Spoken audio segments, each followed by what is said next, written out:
మిత్రులారా, నేను ప్రతిరోజు దాదాపుగా 5 కిలోమీటర్ల నుంచి 7 కిలోమీటర్లు పరిగెడతాను.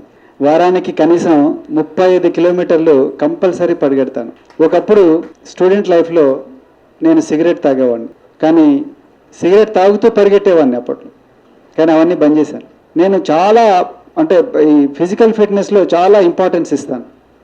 అదేదో పూర్ణ ఆనందరావు ఒక వరల్డ్ రికార్డ్ క్రియేట్ చేయాలని ఈ పని నేను చేయడం లేదు. నేను ఎందుకు పరిగెడతానంటే, నేను ఎక్కువ రోజులు బతికితే నేను నా జాతికి ఎక్కువగా పనికొస్తానని పరిగెడతాను. నేను గత 18 సంవత్సరాల నుండి ఈ పిస్టల్ను అలాగే నా బెడ్రూమ్లోనే పెట్టుకుని ఉంటాను. ఎప్పుడు నా వెంబడి నా బాడీలో ఒక భాగం ఇది. నేను ఎందుకు ఈ పిస్టల్ పెట్టుకొని ఎప్పుడు కూడా నేను ఎంత జాగ్రత్తగా అన్ని ప్రికాషన్స్ తీసుకొని పోతుంటానంటే, నేను ఎక్కువ రోజులు బతికితే నా జాతి ప్రజలకు నేను ఒక వాయిస్గా ఉంటాను అని చెప్పేసి అనుకుంటాను. ఇది నేను నమ్మిన ఐడియాలజీ. కానీ ఈ ఐడియాలజీ నాకు రావడానికి వెనక చాలా కారణాలు ఉన్నాయి. ఆ కారణాలను ఇక్కడ చెప్పడానికి నేను లేను, ఎందుకంటే సమయం లేదు.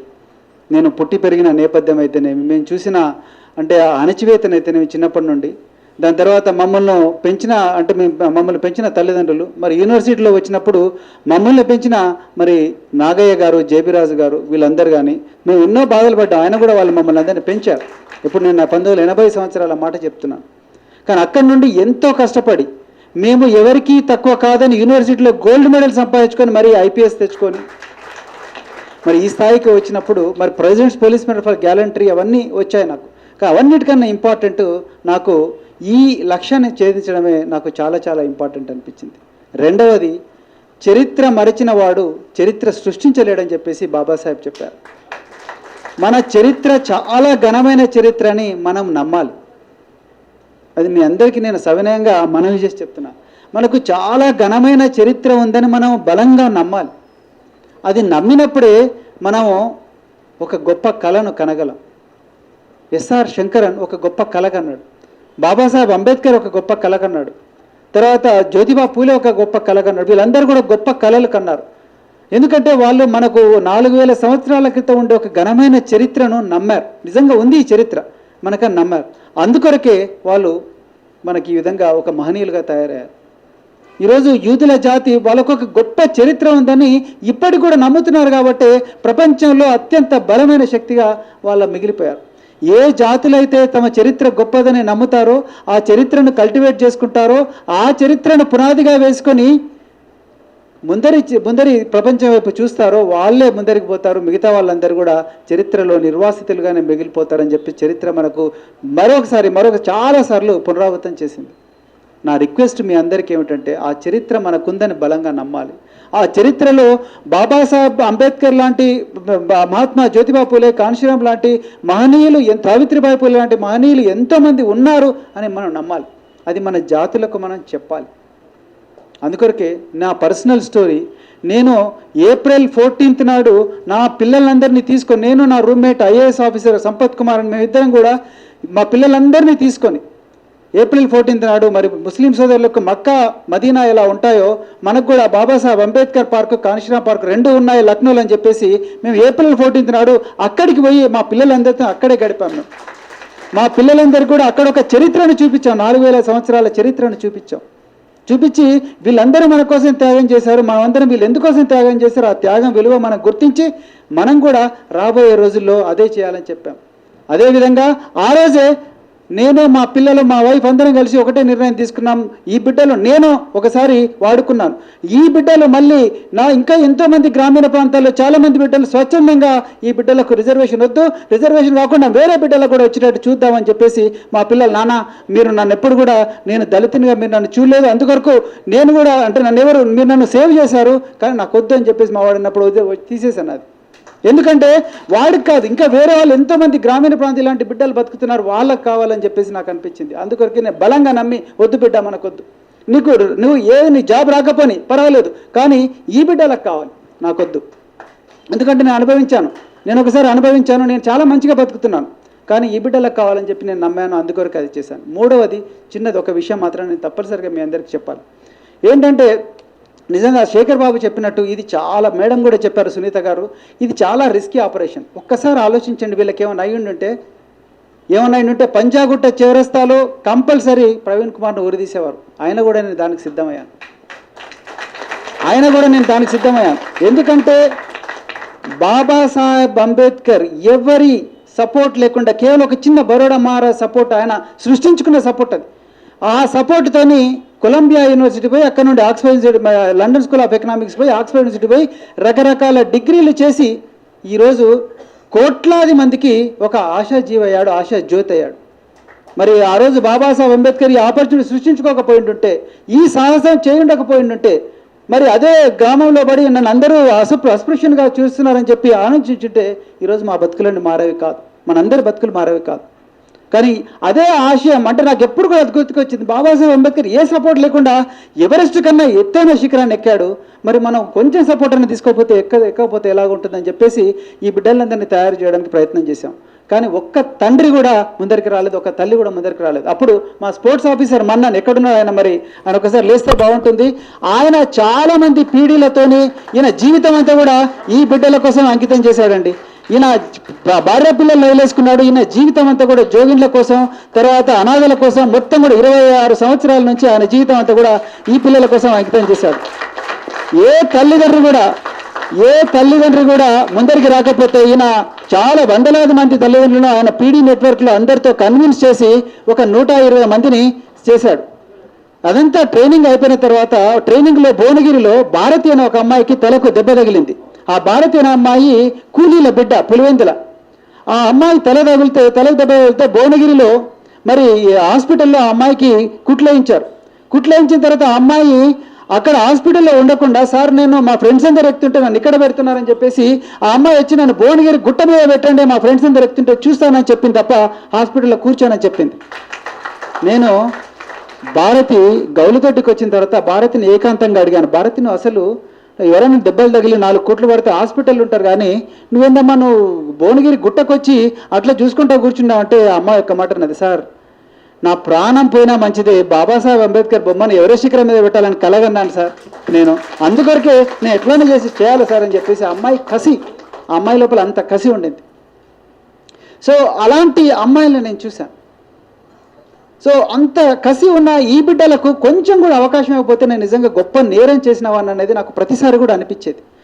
ఆ సమయంలోనే నాకు శేఖర్ బాబు చాలా గొప్పగా పరిచయం, అంటే అదృష్టంగా పరిచయం. శేఖర్ బాబు తండ్రి ఒక కండక్టర్, నల్గొండ జిల్లాకు చెందినవాడు, మొత్తం కూడా చదువుకున్న సర్కారీ బడుల్లోనే చదువుకున్నాడు. చాలా మోడెస్ట్గా ఉంటాడు, ఎంత సింపుల్గా ఉంటాడని నేను చెప్పను, అంత సింపుల్ వ్యక్తి. ఆర్టీసీ బస్సులో వచ్చే వ్యక్తి. అలాంటి శేఖర్ బాబు నాకు కనిపించిన తర్వాత మేము ప్రతిసారి కూడా మా ఆశయాలు అవన్నీ పంచుకున్న తర్వాత నేను చెప్పాను, శేఖర్ బాబు నాకు ఒక డేరింగ్ ఆపరేషన్ చేయాలని ఉంది, ఈ డేరింగ్ ఆపరేషన్కు నువ్వు ప్లాన్ అయ్యి చూద్దాం ఏమైతే అయిందని చెప్పేసి చూసాం. అంత అయిపోయిన తర్వాత నేను ఏప్రిల్ 6వ తారీఖు నాడు ఈ ఇద్దరు బిడ్డలను నాంపల్లి రైల్వే స్టేషన్లో ఏపీ ఎక్స్ప్రెస్ ఇప్పించడానికి సిద్ధంగా ఉన్నాం. నేను ఆనంద్ వాళ్ళ తండ్రి కొండలరావు అని ఉన్నాడు, ఆయన ఖమ్మం జిల్లా చెర్ల మండలంలో ఒక సైకిల్ షాప్లో మెకానిక్గా పనిచేసి కేవలం డ్యూటీకి పోయినప్పుడు రోజుకు 100 రూపాయలు సంపాదించే కూలీ మాత్రమే. దయచేసి వినండి జాగ్రత్తగా, ఛత్తీస్గఢ్ బార్డర్లో ఉంటుంది వాళ్ళ ఇల్లు. నేను కొండలరావుని అన్నాను, కొండలరావు నేను ఎవ్వరితో చెప్పలేదు కానీ నీకు మాత్రం చెప్తున్నాను, నువ్వైతే ఇండెమ్నిటీ బాండ్ అయితే ఇచ్చావు కానీ నేను ఈ మాట చెప్పాలి, ఎందుకంటే నీ కొడుకు ఆనంద్ కుమార్ తర్వాత ఈ బిడ్డ పూర్ణ సజీవంగా తిరిగి వచ్చే అవకాశం లేదు, అయినా నువ్వు సిద్ధమైన, ఎందుకంటే ట్రైన్ ఎక్కడానికి ముందర నేను నీ కాన్సెంట్ తీసుకోవాలి, లేకపోతే ఇప్పుడు వెళ్ళిపోదాం, మేమందరం 10 మంది ఉన్నాం, నేను ఒక్కరిని పక్క తీసుకుపోయాను. నిజంగా కొండలరావు ఒక మాట అన్నాడండి, సార్ నేను ఎప్పుడైతే నా కొడుకును సోషల్ వెల్ఫేర్ హాస్టల్లో చేర్పించానో, ఎప్పుడైతే మీ చేతుల్లో నా కొడుకును పెట్టానో వాడు నా బిడ్డ కాదు సార్, ఈ సొసైటీ బిడ్డ, వాడిని ఏమైనా చేయండి సార్, మీరు ఒక గొప్ప ఆశయం కోసం పంపిస్తున్నారు, వాడు సజీవంగా వచ్చినా రాకపోయినా వాడు ఒక లక్ష్యంతో కోసం పోతున్నాడు, మీరు బాబాసాహెబ్ అంబేద్కర్ ఎస్ఆర్ శంకరన్ బొమ్మలను ఎంబ్రాయిడరీ చేయించి వాడి చేతిలో పెట్టారు, ఈ బిడ్డలు ఇద్దరు కూడా చేసేస్తారు సార్, మాకు నమ్మకం ఉంది, మేము వాళ్ళకి ఏమైనా కూడా మేమే బాధ్యులం సార్, మీరు బాధ్యులు కాదు అని చెప్పి ఆ తండ్రి చెప్పినప్పుడు నాకు నిజంగా ఒక్కసారి భయం వేసింది. నిజంగా ఇంత గొప్ప తల్లిదండ్రులు కూడా మన దగ్గర ఉన్నారంటే, పేదరికంలో ఉన్న తల్లిదండ్రులకు కూడా ఇంత పవిత్రమైన ఆశయాలు ఉన్నాయా అనేది నాకు ఒకసారి అనిపించింది. నిజంగా వాళ్ళు చైనాకు పోయారు, నేను ప్రతిరోజు కూడా మాట్లాడుతూనే ఉన్నాను. కానీ అప్పుడే మా ప్రిన్సిపల్ సెక్రటరీ రేమండ్ పీటర్ గారు ఒకరోజు నేను బాపట్లలో ఒక స్కూల్ ఇన్స్పెక్ట్ చేస్తుంటే సడన్గా కాల్ చేశారు, నేపాల్లో ఏదో యాక్సిడెంట్ అయింది, నీకు ఏమైనా డీటెయిల్స్ ఉన్నాయని చెప్పేసి. సో నాకు తెలుసు మన వాళ్ళు చైనా నుంచి పోతున్నారని. కానీ నేపాల్లో యాక్సిడెంట్ అంటే నేను అనుకున్న ఏదో మామూలు యాక్సిడెంట్ అనుకున్నాను. 16 మంది షెర్పాలు 5 నిమిషాల్లో చనిపోయారు. ఎవరెస్ట్ శిఖరంకు పోయేటప్పుడు మొదటి రోజే అంటే 18వ తారీఖు నాడు రూట్ ఓపెన్ చేయడానికి వెళ్తున్నారు వాళ్ళు. 16 మంది 5 నిమిషాల్లో మంచు ముక్కలు అట్లనే గుండెలాగా పడిపోతే దాని కింద సజీవంగా సమాధి అయిపోయారు. నాకు ఒక్కసారి ఆలోచించాను, మరి వెనక్కి తీసుకురావాలా? వీళ్ళకు కూడా ఏమన్నా అయితే మన పరిస్థితి, ఎందుకంటే GO on the request of AP social welfare residential school secretary అని చెప్పి ఇష్యూ అయింది. దాంట్లో మళ్ళీ చెప్పారు you have to take lot of precautions for the children అని చెప్పడం జరిగింది. సో నాకు ఒక్కసారి అనిపించింది తీసుకొద్దామా శేఖర్ బాబుకి చెప్పి అన్న తర్వాత నేను పూర్ణ ఆనంద్తో మాట్లాడాను. మా ఆనంద్ పూర్ణతో మాట్లాడితే, సో అమ్మ మీకు నేపాల్లో యాక్సిడెంట్ జరిగినట్టు శేఖర్ బాబుతో రెగ్యులర్గా మాట్లాడుతున్నాను, కానీ మీకు నేపాల్లో 18 మంది చచ్చిపోయిన విషయం తెలుసా అంటే తెలుసు సార్ అని నవ్వుకుంటూ చెప్పింది అమ్మాయి. సో మరి నీకేం భయం అనిపిస్తలేదంటే లేదు సార్ మనం స్వేరోజ్ సార్ అంటుంది అమ్మాయి. సో మరి ఆనంద్తో మాట్లాడితే సార్ స్వేరోజ్ అంటే నో రివర్స్ గేర్స్ అని మీరే రాశారు కదా సార్, మనకి రివర్స్ గేర్స్ ఎక్కడ ఉన్నాయి సార్ అంటుంది. ఎందుకంటే మా స్వేరోజ్ ట్యాగ్ లైన్ ఏంటంటే నో రివర్స్ గేర్స్, అంటే రివర్స్ గేర్స్ మా బండ్లో లేవు, ఎప్పుడు ఫార్వర్డే పోవడం. సో మరి ఆనంద్ చెప్పాడు సార్ మీరే నో రివర్స్ గేర్స్ రాశారు కదా సార్, మనం ఎట్లా వెనకపోతాం సార్, ప్రాణం పోయినా మంచిదే, మీరు మాకు 2 బొమ్మలు ఇచ్చారు, ఆ 2 బొమ్మలు అక్కడ పెట్టి కానీ వాపస్ రామ్ సార్ అని చెప్పారు. ఆ 2 బొమ్మలే మరి మన దేవుడు ప్రవక్త, దేవుడు బాబాసాహెబ్ అంబేద్కర్, ప్రవక్త ఎస్ఆర్ శంకరన్, వీళ్ళిద్దరి బొమ్మలు ఎవరెస్ట్ శిఖరం మీద పెట్టి రావడం జరిగింది. సో ఇది ఏదో గొప్ప రికార్డు, లేదో వేరే వర్గాలకు మీరు మాకు ఇన్ని అవకాశాలు ఇవ్వలేదు అయినా మేము మిమ్మల్ని తప్పని నిరూపించడానికి చేసింది కాదు. దయచేసి వినండి, ఇది వాళ్ళని మీరు తప్పు అని నిరూపించడానికి కాదు, కానీ నేను ఏ జాతుల్లో అయితే పుట్టానో, ఏ వర్గాలను అయితే పుట్టానో ఆ వర్గాలకు మన లోపల ఒక ప్రచండమైన శక్తి ఉందని చెప్పడానికి చేసిన కార్యక్రమం ఇది. ఆపర్చునిటీస్ అనేవి ఒకరిస్తే ఇచ్చేవి కాదు, వచ్చేవి కాదు, మనమే తీసుకోవాలి. ప్రజాకవి కాళోజీ చెప్పినట్టుగా తోవనిచ్చు వాడేవాడు తోసుకొని పోవాలని కానీ అన్నాడు ఆయన. సో మనం ఆ ఆపర్చునిటీ మనమే తీసుకోవాలి. ఎవరు మనకు ఆపర్చునిటీస్? ఈరోజు ఈ చిన్న ఆపర్చునిటీ వచ్చింది, ఈ ఆపర్చునిటీ తీసుకొని ఈ బిడ్డలు మరి ప్రపంచ చరిత్రను సృష్టించారు. వీళ్ళ గురించి ఎన్ని ఫోన్ కాల్స్ ఇప్పటికి కూడా అమెరికా నుంచి, స్పెయిన్ నుంచి, పోర్చుగల్ నుండి, ఉరుగ్వే నుండి, పరాగ్వే నుండి, ఆస్ట్రేలియా నుండి ఎక్కడెక్కడి నుంచో మెయిల్స్ వస్తూనే ఉన్నాయి. వాళ్ళంతా కంటిన్యూస్గా ఫోన్లలో మాట్లాడుతున్నారు. కొందరు యాక్సెంట్ కూడా మాకు అర్థం కావడం లేదు, వాళ్ళు ఏ భాషలో మాట్లాడుతున్నారు కూడా అర్థం కావడం లేదు. అంటే ప్రతి ఒక్కరు కూడా మళ్ళీ దాంట్లో రాస్తున్నారు బాబాసాహెబ్ అంబేద్కర్ పేరు రాస్తున్నారు. సో ప్రపంచంలో ఒక్కసారి మళ్ళీ బాబాసాహెబ్ అంబేద్కర్ మొత్తం కూడా ఆయన చేసిన ఘనకార్యాలన్నీ కూడా ప్రపంచ దేశానికి అన్ని కూడా తెలుస్తుంది. వీళ్ళ గురించి రాసిన ప్రతి న్యూస్ ఐటెంలో కూడా సోషల్ వెల్ఫేర్ గురించి రాస్తున్నారు, బాబాసాహెబ్ అంబేద్కర్ గురించి రాస్తున్నారు, ఎస్ఆర్ శంకర్ గురించి రాస్తున్నారు. నిజంగా ఈ చిన్నారులు చేసింది చాలా చాలా చాలా చాలా గొప్ప విజయం, మనందరి విజయం. ఇదందరూ కూడా మళ్ళొకసారి మనం అందరం కూడా మన లోపల ఒక ప్రచండమైన శక్తి ఉందని నమ్మాలి. అందుకొరకే మా 10 కమాండ్మెంట్స్లో ఫస్ట్ది I am not inferior to anyone, I shall be the leader wherever I am, I shall always aim high and dream big. కలలు కనాలి కనాలి కనాలి, వాటి కోసం పని చేయాలి, అంతే తప్ప మనం ఎప్పుడు చేతులు. మా స్కూళ్ళల్లో మేము దళిత అనే పదం బంద్ చేసాం. ఎందుకంటే నేను చాలా రీసెర్చ్ చదివాను, ఎకనామిక్ అండ్ పొలిటికల్ వీక్లో చదివాను, ఎకానమిస్ట్లో చదివాను, తర్వాత చాలా బుక్కులు కూడా చదివాను. ముఖ్యంగా సుఖ్దేవ్ తోరత్ రాసిన బ్లాక్డ్ బై క్యాస్ట్ బుక్ చదివాను. అందులో ప్రత్యేకంగా సుఖ్దేవ్ తోరత్ వీళ్ళందరి రీసెర్చ్ ఏం చెప్తుందంటే, తర్వాత ఐడెంటిటీ ఎకనామిక్స్ అని చెప్పేసి యాకర్లో రాసిన బుక్ చదివాను, చాలా గొప్ప బుక్, ప్రపంచంలో నోబెల్ బహుమతి గ్రహీత.